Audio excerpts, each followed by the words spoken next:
Luke 4:18 to 19, the Spirit of the Lord is upon me because He has anointed me to preach the gospel to the poor. He has sent me to heal the brokenhearted, preach deliverance to the captives and the covering of sight to the blind, to set at liberty them that are bruised, and proclaim the acceptable year the Lord. Our God is Jesus, the Anointed One. Amen. And our J1 culture, ano yun? I am a blessing. I am anointed. I am a deliverer. I am a good follower. I don't destroy, I build. I am not seasonal. I appreciate everyone and everything. I am part of something big. I am partnership with Christ, and I am not extreme. Amen. Palapak po na si Lord. Amen. Kung sa akin po yung palapak yan, tatanggapin ko po. Pero kung kay Lord, maganda-ganda naman. Palapakan na si Lord. Amen. Praise the Lord. Alam nyo, may ginagawa lagi ang Lord na maganda. Last week, for the first service natin dito in 1 week, naayos po natin tong ating service hall, ating worship hall. At sumunod, medyo gumanda dahil umayos talaga at medyo mainit yun. Ngayon, meron na tayong ang laki-laki. Everest. Aircon. Although na chill lang yung ating pakiramdam at hindi tulad nung nakaraang linggo, di ba? Pero nung nakaraang linggo, masarap yun kasi mainit yung pag-imbita ng Panginoon. Ngayon, malamig na pagtanggap at masayang pagtanggap sa Panginoon para sa bawat isa. Amen. At meron po tayong nakuwang mixer na blessing ng Lord na ibinigay sa atin at tayo po ay medyo at gaganda na po yung ating sound system.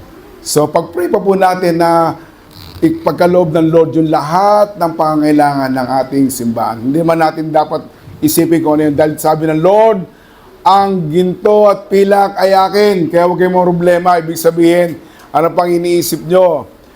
Ang nais na lang ng Panginoon tayo manampalataya at magtiwala sa Kanya na merong siyang gagawin sa ating worship hall, sa ating simbahan dito sa JA1 Pasig. Tayo po'y manalangin. Panginoon, salamat po dahil ipinakikita mo ang iyong kabutihan sa bawat isa. Sa oras po ito, Lord, kami lumalapit at patuloy na nagpapakumbaba at nagpapalinis ng iyong banal na dugo. Sa oras po ito, Lord, kami mag-aaral, mangusap ka sa amin. At anuman ang pangangailangan ng mga taong ito, sa lahat ng aspect of their life, Lord, ay pagkaloob mo. Ikaw po ang maitaas at ang lingkod mo, ang bawat isa, ang maibaba. Gusto naming malulhati ka sa lahat po ng aming gagawin. Sa pangalan ni Jesus, Amen. 1 Thessalonians chapter 3, verse 2. Meron ba ron? Ayan. And to send Timothy, our dear brother, and a servant of God, our partner in the good news of the Anointed One, to strengthen, comfort, encourage you in your faith. Isinugo ko sa inyo si Timoteo. May Timoteo ba rito pangalan? Wala naman Timothy. Kapatid natin siya, kasama natin naglilingkod sa Diyos sa pangangaral na magandang balita tungkol kay Kristo. Pinapunta namin siya para patibayin at palakasin ang pananampalataya ninyo. Ang gusto kong ihatid sa inyo rito, kinuha ko lang yung verse na Servant of God. Ang title po kasi is Make Me a Servant of God. Kung titignan natin, Tagalog po yung servant is gawin mo akong katulong o alipin. Sino ba may gustong ganun? Sa buhay natin parang iyan ang pinakamababa na Diba? Medyo mas lower na siya. Isipin natin yung mga mayayaman tao. Pag ikaw ay kilalang tao at mas may kaya, may higit na meron, marami siyang servant. Hindi lang basta servant, naka-uniforme pa. May security pa. Ganon. Pero dito, sinasabi natin, ay servant daw ay yung gumagawa ng mga duties sa mga tao, sa home, at sa ibang lugar, sa ibang personal o employer. Kaya nga meron po tayong mga nagtatrabaho sa abroad, they have naging servant sila ron o nag-apply sila ron. Meron din po tayong mga public servant. Ano po yun? Yung mga presidente, sinasabi lang, at presidente sila, sinasabi lang, we are public servant. Diba? Ngayon, meron din yung mga nasa tawag to, nasa barangay, they call themselves public servant. Diba? Ngayon, etong sabi nito, make me a servant of God. Tayo po ay tinatawag na servant, ngunit ang ating master, walang iba, kundi si Jesus. Iniba ng Lord. Sabi ng Panginoon, kung nais nyo na maglingkod, gusto sumunod sa akin, kayo maging servant ng lahat. Medyo isipin natin, medyo mahirap. Isipin natin, ganun ba? Dapat ba kayo maging servant? Alam mo si Moises, matalinong tao yan eh. Prince of, ano pa nga yan eh, sa Egypt, pero God called him servant of God. Kasi siya ay naglilingkod sa Diyos. Si Joshua tinawag din servant of God. Si Samson tinawag din servant of God. Si Pablo tinawag din servant of God. Si James tinawag din servant of God. Si Bayani tinawag din servant of God. Kaya make me a servant. Sino bang gusto noon na maging alipin o maglingkod sa Panginoon? Isa pong magandang pagkakatawag po sa bawat isa. Hindi lang po minto. Kasi isipin natin baka, ba't pa ako dyan? Basta ako, atin na lang ako. Ayaw ko maging servant. Gusto ko, kakanta na lang ako. Pero kinakailangan pong tawagin tayong servant of God. Sabihin nga natin, I am a servant of God. Sabi sa John chapter 12 verse 2, whoever serve me must follow me, and where I am, my servant also will be. My Father will honor the one who serve me. Amen? Dapat daw yung mga gustong sumunod sa akin, kilalanin nila na sila ay aking mga lingkod. At saan man sila naroon, ako'y naroon. At lagi ko silang i-honor sa harap ng ating Panginoong Yesus. Kaya po, napakalaga po, wag po nating malitin si Jesus kung sino nga yung pinakamababa, ayun pa yung pinatataas niya. Amen? Katulad ng popular na sinasabi ng Lord sa Philippians, ano yan, sabi rito, Philippians chapter 4 verse 19, Philippians chapter 2, na siya na Diyos na makapangyarihan sa lahat, nagpakumbaba. So, ano ibig sabihin ng servant? Anong ibig sabihin ng pagiging lingkod? A servant, number one, a servant ay, ang isang lingkod daw, ay nagpapakumbaba at masunurin sa Diyos. So, malinaw na malinaw, ang susundin po si Lord, hindi po ako, Ibig sabihin, kasi may mga pastor na masyadong pagtingin niya sa mga tao ay tagasunod na niya. Hindi niya iniisip na siya tagasunod ni Jesus, tagasunod ng Diyos. Kaya ang susundin daw po natin, walang iba kundi ang Diyos. Palapakan po natin si Lord. Ang isang lingkod ay nagpapakumbaba at masunurin sa Diyos. So, nothing else, kundi sa Diyos lang. Be humble yourself to the Lord, and He will lift you up. Yung taong nagpapakumbaba, talagang mapakumbaba pakumbaba talaga. Kaya nga, pakumbaba, mababa. Pakumtaas, tataas yun. Kaya, mapagpakumbaba. Amen? Sa Philippians chapter 2, verse 6 and 8, ayan na po. Who being very nature God did not consider equality with God something to be used to His own advantage. Amen? May kasunod ba yun? Rather, He made Himself nothing by taking the very nature of Ang pinag-uusapan po dito, si Jesus. Being made in human likeness. Nagkatawang tao daw si Jesus upang maging servant. Tingnan nyo servant. Siya ay hari ng mga hari. Next verse. And being found appearance as a man. Nagkatawang tao.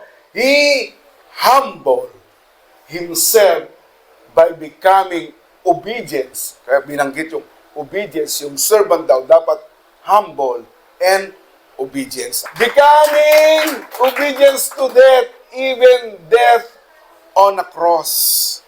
So, ang isang pagiging alipin o pagiging servant, you must humble and obedience. Malinaw ba yon? Hindi na po tayo pwedeng magmataas. Kasi kung tutuusin, kung ikaw ay merong, hindi naman tayo pwede nagmamaliit. Kung, excuse me po, kung meron po tayong katulong, yung katulong ba mas mataas pa sa amo? Di ba? Hindi naman, di ba? Lahat ay ginagawa niya, humble. Ginagawa niya, inaayos niya yung mga pangailangan, basuklian niya yung sinusweldo sa kanya, yung binibigay sa kanya. Because He know ang kanya, kilala niya kung ano yung sarili niya. He is a servant. Amen. Pangalawa,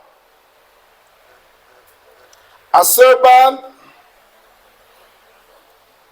ang isang lingkod ay naglilingkod sa iba anuman ang kanilang katayuan sa buhay. Ito yung pinag-uusapan po natin, sinasabi po rito, yung paglilingkod, servant ng Lord. Marami po kasing mayayaman na tao, pag punta sa church, feeling nila, sila pa rin ang pinakamataas. Di ba, sabi rin sa James sa tayon, kung merong isang dadalo sa simbahan at maayos, mayaman, bibigyan ng magandang upuan, magandang maayos, pero yung mahihirap doon sa likod. Sa Lord, hindi, pantay-pantay. If you are a servant, ano man ang sitwasyon mo sa buhay mo, dapat ikaw ay hindi ka naglilingkod sa iba ng anuman sa kanilang katayuan sa buhay. Kung anuman ang posisyon mo sa buhay, you must know that you are a servant of God. Okay, ang verse po natin dyan ay sa Matthew 20 verse 26 to 28. Ngunit hindi dapat ganyan ang umiral sa inyo. Sa halip, ang anuman sa inyo na gustong maging dakila ay dapat maglilingkod ninyo. Ang tindi ninyo, no? You want to be great? Gusto niyo bang matanyag kayo? Ito ang sabi ng Lord. Ito ang sagot ng Lord. Maging lingkod ninyo. Maging lingkod daw po tayo. Kaya walang may pagmamalaki. Ang tinataas at kinitignan pa ng Panginoon, yung mga taong patuloy na nagpapakumbaba sa mundo. Maging ako na anak ng tao, sabi ni Jesus, ako'y naparito sa mundo, hindi upang paglingkuran, kundi upang maglingkod at magbigay ng aking buhay para maligtas ang maraming tao. Remember, si God wala namang problema talaga eh. Wala namang problema sa kanya kung nandun lang siya eh. But He show Himself na kinakailangan niyang mag-serve sa Ama sa pamamagitan ng pagkatawang tao at nagbigay ng buhay para sa atin. Kaya walang sino mang dapat magmataas eh. Kung tingnan natin, kasi sinong pinakamayaman dyan na tao, hindi po pwedeng magmataas sa Lord. Hindi pwedeng magmataas sa sinumang. Kaya yung servanthood spirit, nasa atin po, yung ating paglilingkod sa Lord. Hindi na po tayo kailangan kung ano man ang status ng buhay natin. so be it. Pumunta ka rito, nakasakay ka ng Chedeng, nakasakay ng Mercedes-Benz, tapos nakita mo, hindi nakaayos yung upuan, ikaw mag-ayos. Gawin mo. Hindi yung siguro, teka muna, ako ang ano rito eh. Akong, sabihin natin, akong mayroon eh. Kaya kailangan upo na lang ako. Hindi po ganun. Yung servant ng Lord, He is willing to serve whatever situation He is. Amen? Kahit ikaw yung pinakamatalinong tao, hindi mo pwede sabihin na, ay, teka na ako, magano to, ganyan. Hindi mo pwedeng ganyan sa Lord. Kailangan magling tunay na lingkod ka. Amen? Pangatlo,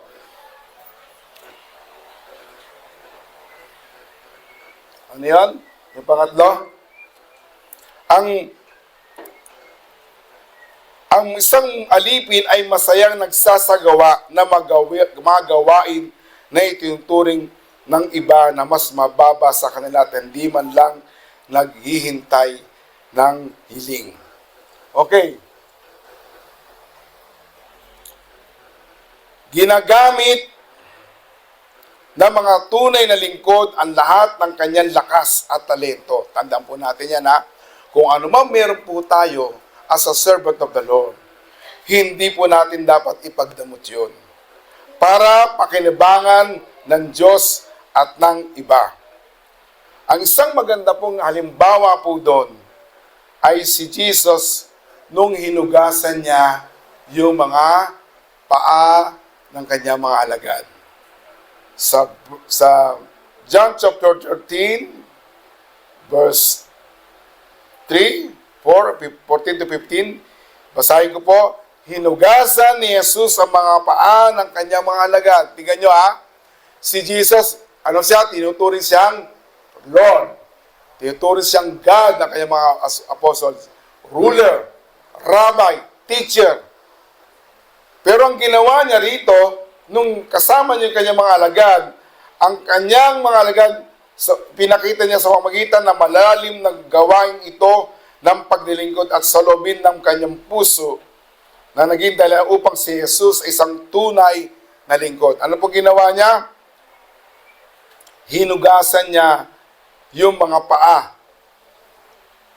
He rises from supper and laid aside his garment and took a towel and girded himself. Tinali niya yung towel after he poured water into the bosom and began to wash the disciples' feet.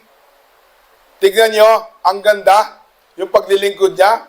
Di ba, umangal pa nga si Peter. Lord, teka muna, huwag mo kong hugasan. Parang nahihiya siya o ano. Kasi bakit? Sabi ni Jesus, huwag mong hugasan. Kasi kilala niya si Lord eh. Kilala si Jesus, Rabbi, Master nila eh.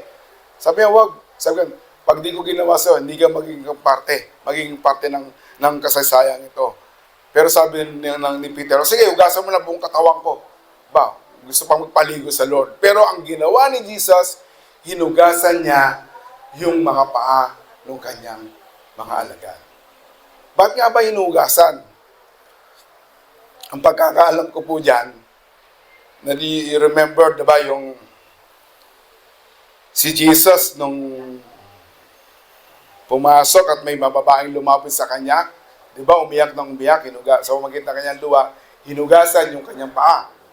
Diba? Pagkatapos, pinampunas yung buhok. Kasi, I think yung unang panahon, pagpapasok ka sa sambahay, kasi, nung panahon na medyo alikabok pa eh, madumi ang labas. Diba? So, nadudumihan yan, yung paa nila. Diba? So, kinakailangang linisin. Ang gumagawa po nun, servant. Pero si Jesus, kilala niya yung sarili niya eh. In spite of master siya, kilala sa teacher, rabbi, kinagalang siya ng kanyang mga alagad. Hindi po ginawa niya. That is the great example na ginawa niya. Hinugasan niya yung mga paa ng kanyang mga alagad. Amen? Kung ano man ang katayuan sa buhay, kung gusto mong maglingkod sa Diyos, huwag mong isipin, huwag mong ilagay sa isip mo kung ano yung sitwasyon mo. Kung mataas ka man, kinakailangan magpakumbaba ka sa Diyos. Amen? At ito na, dapat, kung tayo magiging lingkod ng Diyos, Okay? Pwede ba mag-apply ng ganon?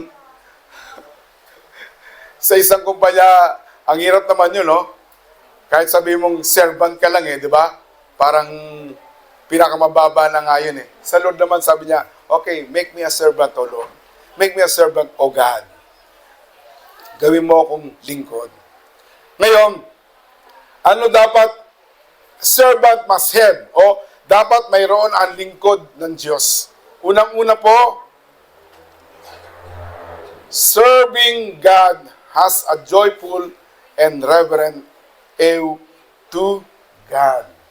Ang paglilingkod na sa Diyos ay may masayang puso at may paggalang sa Diyos. So, hindi po burden ng Lord. Hindi po wag po nating isipin na Sunday na naman, magsaserve na naman ako. Kung saan ka man inilagay ng Lord. Kung sa ushering, sa music. Parang naisip natin, parang burden natin. No. Don't do that. Huwag yung isipin sa buhay nyo. Kailangan po, yung lingkod ng Diyos ay merong masayang puso. Psalms chapter 2, verse 11. At paggalang sa Diyos. Ibig sabihin, yung kanyang lahat ng kautusan niya ay sinusunod po natin at iginagalang natin yung kanyang mga sinasabi sa atin. Amen? Palapakan po natin si Lord.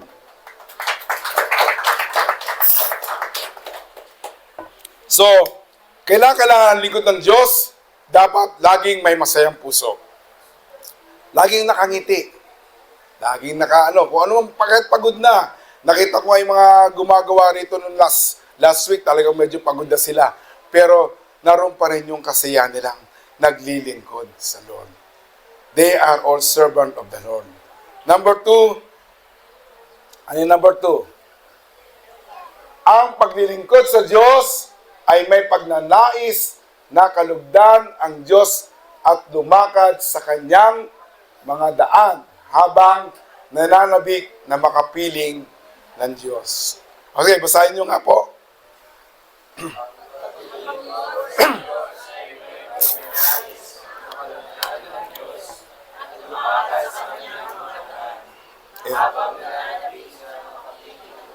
Kita nyo, pag Sunday, sino bang nananabik dito?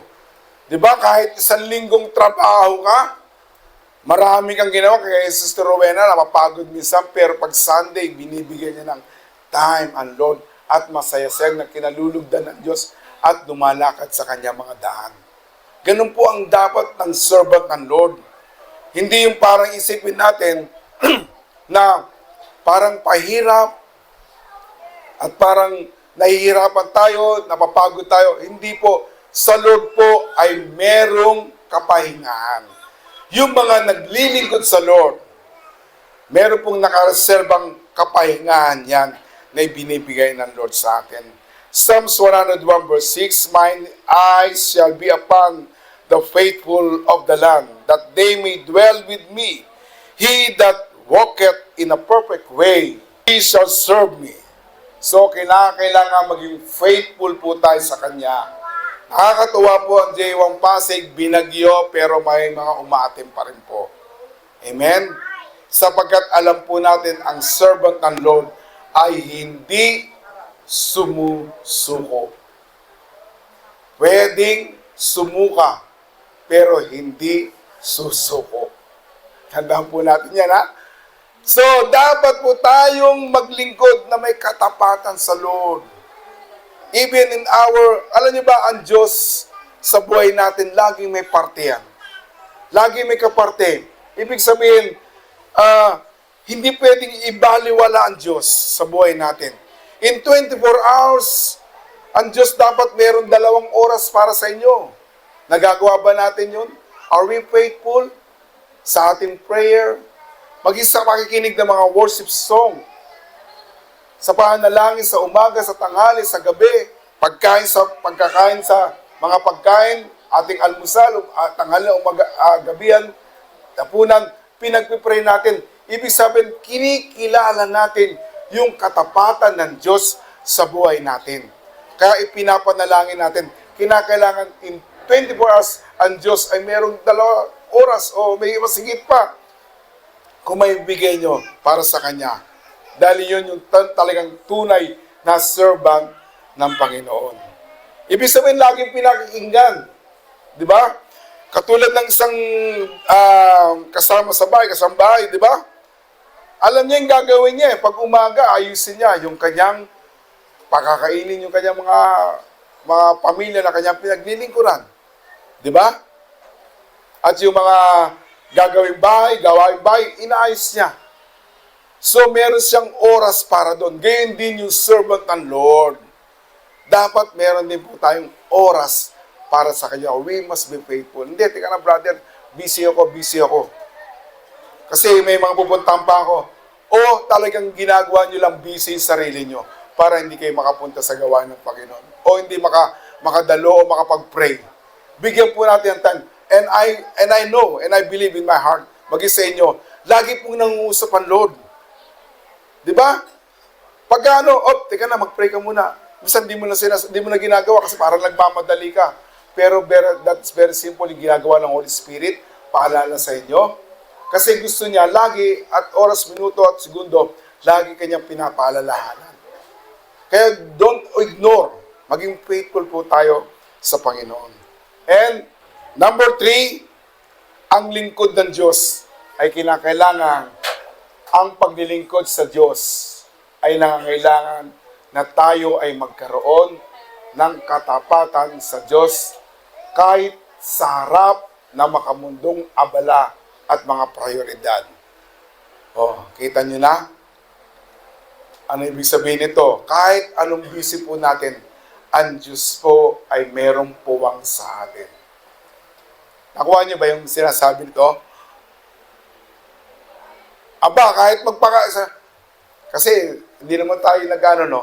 Isipin mo, ako, ganito, hindi ko na wala akong time. Sa umaga, luto, trabaho, pakiusap sa mga businessman, sa lahat ng very, very, very busy. Pero tanungin mo ang buhay. Sabi niya, nakakapagod nga eh. Di ba? Sabi niya, nakakapagod nga. Yumaman ka na rin ba talaga? Mayamang ka na dahil di mo na nga pinasin Lord, dahil punong-puno ka ng oras sa trabaho mo. Tanungin mo, hindi. Nakakain pa lang din ako. Doon pa lang ang buhay mo. Di ba? Ibig sabihin, kahit anong abala mo, sa mundong ginagalawan mo, sa trabaho mo, sa studies mo, sa kumpanya nyo, bigyan mo pa rin prioridad ang Diyos. At huwag namang gawing excuse to ng mga bata, Kasi minsan, Mami, lalo na pag Christian, may gawain kami. Hindi muna ako maghuhugas ng plato. Huwag naman ganong excuse ng mga youth, no? Sabihin nila, teka muna, Mami, meron kaming gawain. Anak, maglinis ka muna ng bahay. Hindi. Ang priority, sabi ni Pastor, sabi ng Lord, dapat i-priority si Lord. Kaya yung hugasan na yan, kayo na maghugas. Ay, mali po yung ganon. Hindi po maganda. Ipakita nyo rin na kayo, kahit abala kayo, gawin nyo yung nararapat upang mabless naman yung mga nakatingin sa inyo. Okay? So, maliwanag pa sa sikat ng araw, bigyan po nating prioridad ang Diyos. Serving God requires the desire to be led by the Holy Spirit. Tandaan po natin yan. Lagi po tayong ginagabayan ng Holy Spirit. Sino po nakakaranas dito na sa buhay niya, kung may kunyari sa pag-drive mo, medyo naliligaw ka, tapos nagtatanong ka sa Lord, Lord, saan ba ako punta? Kaliwa ba o kanan? Dami lang may nagsasalita. You are led by the Holy Spirit. Lord, itong bubuksan kong negosyo, ito ba? O ganito? O sasama ako sa ganito? Tuturuan ka ng Lord, ng Holy Spirit, kung saan ka pupunta. Okay? So you must be led by the Holy Spirit, yung mga servant ng Lord.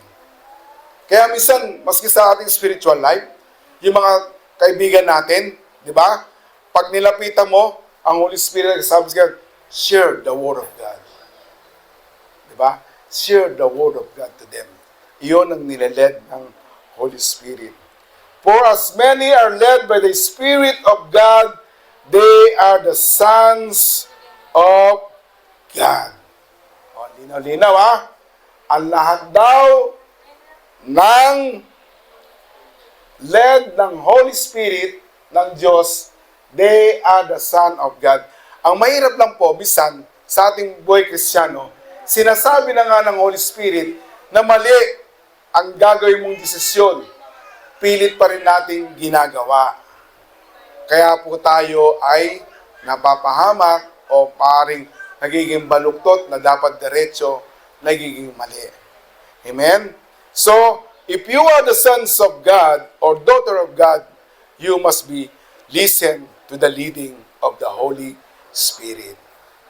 Palpakan po na si Lord. And last, serving God requires humility.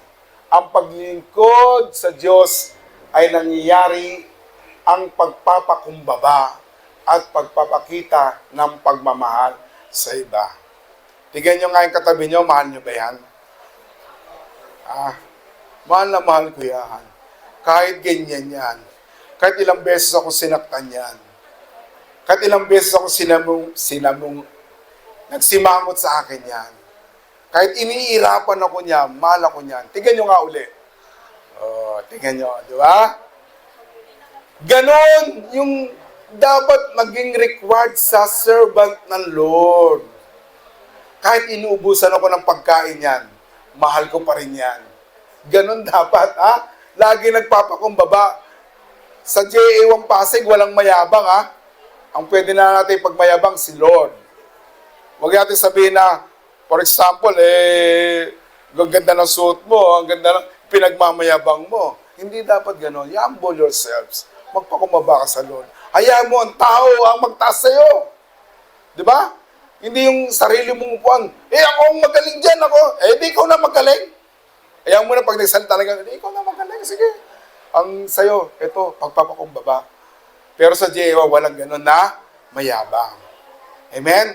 Lahat tayo ay humble. Sabi nyo humble. Di ba? Ang ganda Ang ganda pa, humble. Iyan po ang dapat gawin ng isang tao. Requirements po ng Lord yan. Makita natin yung pagmamahal sa ating mga kaibigan, mahal sa buhay, mga churchmate, mamahalin po natin yan. Hindi, brother. Hindi, pastor, kasi ilang beses na akong niloko niyan sabi ng Lord, kung may kasalanan, kung 7 beses siyang humihingi ng tawad sa iyo, 7 beses mo rin siyang patatawarin. Ganong katindi yung dapat pagmamahal na pinakita na sa Lord. Sa Acts chapter 20, verse 19, serving the Lord with all humility of mind. And with many tears and temptation which befell me by the lying in wait of the Jews. Ibig sabihin, tayo raw po ay maglingkod sa Lord ng may humility sa ating pag-iisip. Ni minsan, huwag isasagi sa isip, okay, normal naman sa tao talaga yung nagyayabang ng konti. Konti lang. Ayan yung pagmayabang. Makita ng tao na ikaw talaga yung magaling. Diba? Hindi mo na sabihin dapat magaling ako kung magaling ka na, nakuha mo na yung honor mo. Hayaan mo yung tao magsabi sa iyo, Pastor, brother, sister, ang galing mo. Ang galing mo. Sabihin mo lang, sasabihin mo, talaga, magaling ako. Hindi ganon. For the glory of God. Sa kaluwalhatian ng Lord, kaya ako nagagawa yan. Gusto mo malaman? Yung mga ganon diskarte. Diba? Humility in mind. Sa isip pa lang natin, dapat mapagpakumbaba na tayo. Amen? Galatians chapter 5, verse 13, For brethren, ye shall be called unto liberty, only use not liberty for an occasion to the flesh, but by love serve one another. So, ano yun? Yung ginawa ni Lord, serve one another. Kasi minsan nakikita mo na yung tao, hirap na. Di ba? Hirap na lang magbuhat. Tapos sabi mo, I love you, brother. Eh, hirap na nga. Di tulungan mo. Ganon yung serve one another. Serve with love and one another. Ganon ang dapat gawin natin. Example. Katulad ng kay Lord. Mahal ko kayo, hindi lang sinabi ni Lord. Ipinakita niya, He is very obedient even unto death. Ganon ang dapat na gawin. Kasi sa Kanya, ikinumpara yung kamatayan niya pa. Yung kanyang pagpapakumba and His obedience. Amen? Sa Mark chapter 10, verse 43, kung meron yan, 44, but so shall it be among you, but whosoever will be great among you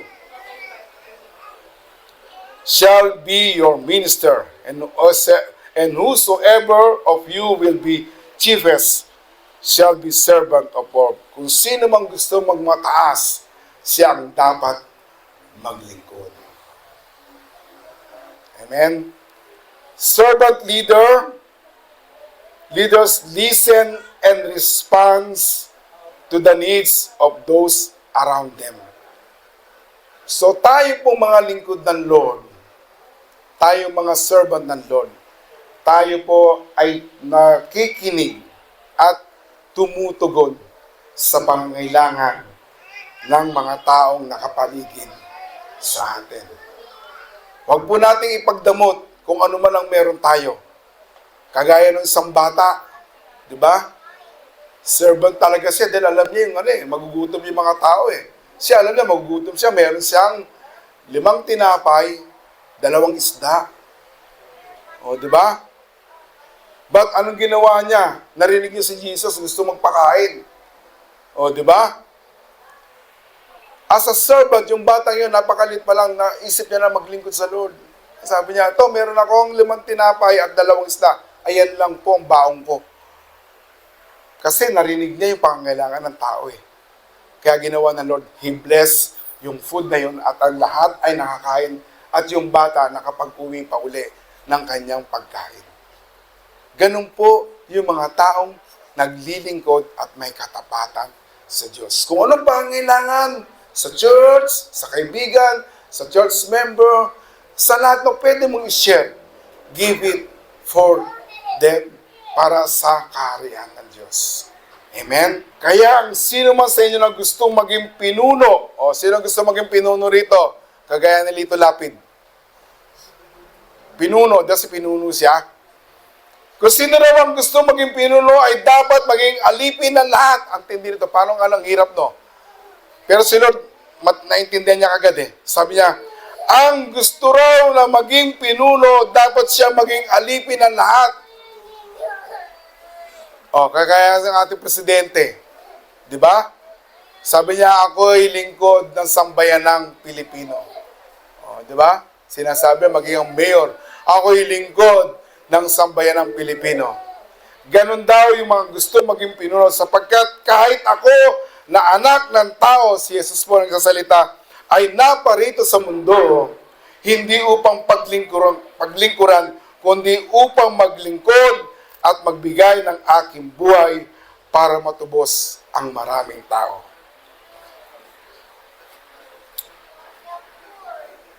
Sa Luke chapter 17, verse 7 and 10, wala na dyan. So, babalik ko, kwento ko na lang po sa inyo at babasahin ko. Sinabi ni Jesus, nagkwento siya, nagsalita siya. Luke 17, verse 7 and 10. Halimbawa, may alipin, servant. Siya po nagkukwento nito, hindi ako Nag-araro siya, nag-alaga ng mga tupa. Kasi yun talaga servant eh. Yung tagapag-alaga na lang, yung mga tagapag-ayos, ganyan. At kararating lang niya sa trabaho, umuwi na ng bahay. Siya po yung servant, napakinggan niyo po Bilang amo, siyempre yung amo, yung may-ari ng bahay, sasabihin ba sa kanya, halika, maupo ka, at kumain. Okay? Ganito po yung nangyayari nung panahon sa Israel. Mayroon daw servant, tagapag-alaga, dumating ng bahay, pagdating ng bahay, sasabihin ba ng amo, halika, maupo ka, kumain ka. Hindi po ganun lang nangyari. Sabi ni Jesus, hindi ganun. Sa halip, itong sasabihin niya. Ito yung kwento, ito yung sinasabi ng Lord. Magbihis ka na at ipaghanda ako ng hapunan. Okay, ganun po yung mga ugali ng tao noong unang panahon. At pagsilbihan mo ako habang kumakain. Nakuha niyo ba yung yung sinasabi ng Lord? Naintindihan niyo po? Saka ka kumain pagkatapos ko. Ayun sabi nung kinukwento ni Jesus. Hindi para salamatan ng alipin dahil sa ginawa lang niya ang kanyang tungkulin. Tingnan niyo, pagkatapos po ng paglilingkod niya, nag-araga ng ayop, tapos pumuwi, naghanda ng pagkain, at pagkatapos kumain na, ano sabi? Pasasalamatan ba ng amo yung alipin na yon? Hindi po, kahit ginawa niya yung tungkulin niya. Ganon din naman sa inyo, pagkatapos ninyong gawin ang mga iniuutos ko sa inyo, sasabihin ninyo, mga alipin lamang kami at hindi nararapat papurihan dahil ginagawa lang namin ang aming tungkulin. Ibig sabihin, yung servant, ginagawa niya yung kanyang tungkulin kahit walang nakatingin sa kanya. Inaayos niya at ginagawa niyang tapat yung kanyang paglilingkod. Amen? Ngayon, itong napakaganda kay Jesus. Kaya nasabi na, make me a servant, Lord. Ngayon sinabi ng Lord, so we know that we are all servant of the Lord. Sino ba mga servant ng Lord? Taas ang kamay. Okay. Ngayon, ang sabi ng Lord, sa John chapter 15, verse 15, hindi ko na kayo itinuturing na alipin. Tama mo? Lord, Father, Pastor, ba't sila mo? Ngayon, servant yan, hindi na kami alipin. Ngayon sabi ni Lord, dahil hindi alam ng alipin kung ano ang ginagawa ng kanyang amo. At sumunod doon, sabi rito, sa halip, itinuturing ko na kayong mga kaibigan. Diba? Ang ganda, no? Kaibigan. Hindi na raw po tayo servant, hindi na raw tayo kaibigan, hindi na raw tayo alipin ng Diyos, kundi itinuturing ko na kayong kaibigan. Dahil sinasabi ko sa inyo ang lahat ng naririnig ko sa aking Ama. Hindi kayo ang pumili sa akin. Okay, malinaw na malinaw. Kundi ako ang pumili sa inyo para humayo kayo at mamunga ng mga bungang mananatili. Sa ganoon, anuman ang hingin ninyo sa Ama, sa pangalan ko ay ibibigay ko. Whatsoever you ask in my name, the Father will give you. Tayo po, si Jesus po na ating Panginoon at Guro, may karapatan siyang tawagin tayong mga alipin. Sa halip, itinuring niya tayong mga kaibigan. Tunay na nakakaaliw at nakatitiyak na hindi lamang niya tayo pinili, kundi gusto niya ring maging kaibigan niya tayo. Dahil siya ang Panginoon at Guro, utang natin sa Kanya ang ating di karapat-dapat na pagsunod at dapat nating pakinggan ang lahat ng Kanyang sinasabi. Dahil kaibigan niya tayo pong lahat ay kaibigan ng Diyos, dapat nating mahalin. At ang mga iba ay tulad ng pagmamahal niya sa atin. Ayun ang gustong iparanas ng Panginoon. Pagdating po sa langit, hindi po sasabihin na, diba may kwento ro sa Matthew chapter 25 verse 3, sabi rito, well done, good and faithful servant. Hindi niya sinabing, well done, good and faithful bishop. Yung sinabi ba ron? Wala. Ang sinabi niya, servant. Well done and good and faithful engineer. Hindi naman sinabi yun eh. Your title is nothing. Ang gusto ng Lord, yung true servanthood spirit sa atin. Pagdating po sa langit, sasalubungan ng Lord, welcome, my servant. At you have been faithful with few things. I will put you in charge of many things. Come and share your master happiness. Kaya tayo po bilang mga anak ng Diyos, tayo po ay servant ng Lord, but special servant. Bakit ko po nasabi yun?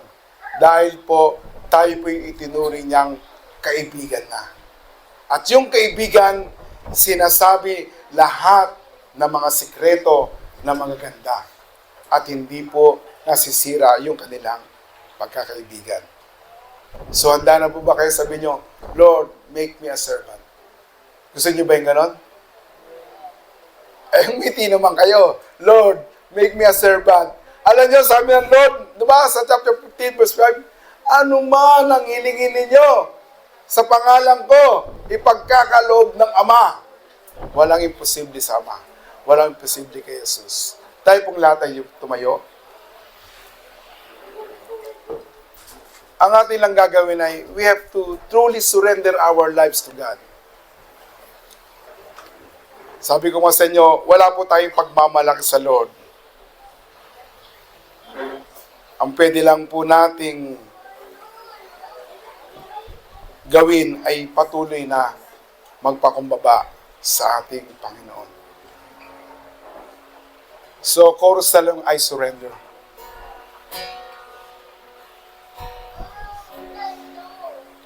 I surrender.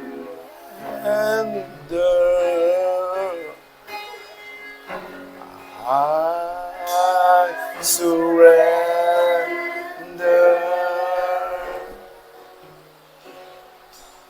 I surrender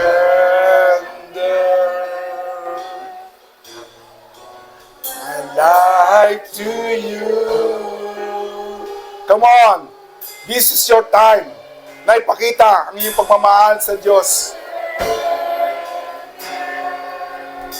Ano man ang sitwasyon natin sa buhay, we have to surrender our life to God. And that life na ibinigay mo sa Lord,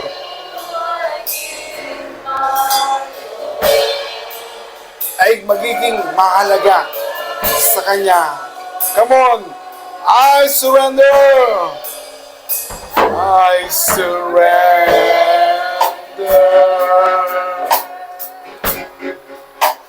I surrender.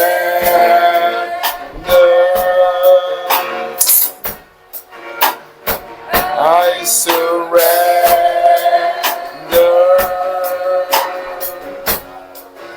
my life to you. Come on, let's proclaim that word, that verse, that song to the Lord. Lord, we surrender our life to you. Lord, we surrender our life to you. I surrender.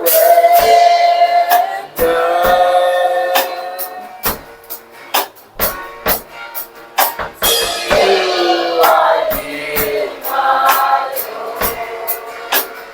lover of my soul.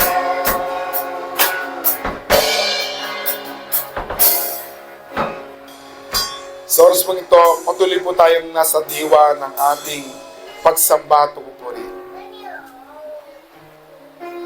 Habang ang Diyos ay nangungusap sa inyo,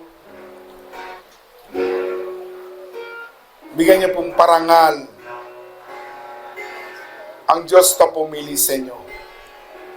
Actually, hindi naman natin gusto mangyari sa buhay natin to. Hindi naman natin inisip na maging ganito ang sitwasyon ng buhay natin. But God has a plan for your life. Gusto Kanya maging lingkod at kaibigan. Gusto ng Panginoon, gusto ng Diyos na ipamana sa iyo yung mga miracle na dapat matanggap ng buhay mo at ng buong pamilya. Ang gusto na ng Panginoon, tayo maging tapat at masunuring mga lingkod ng Diyos. Sabihin po natin, Panginoong Yesus, Salamat po sa kabutihan mo. Bagamat ako'y nagkukulang, ikaw ay patuloy na nagbibigay ng biyaya sa akin. Simula, Panginoon, simula ngayon, Panginoon, ako'y maglilingkod ng tunay, regardless of my situation. Ano man ang kinatatayuan ko, ano man ang sitwasyon ko, ako'y maglilingkod sa iyo. At kung ano ang meron sa akin, ay papagamit ko sa iyo. Salamat, Panginoon. Patuloy kang maghari at humawak ng aking buhay. Make me a servant, Lord. In Jesus' name. Amen. Amen. Alabang po lang si Lord.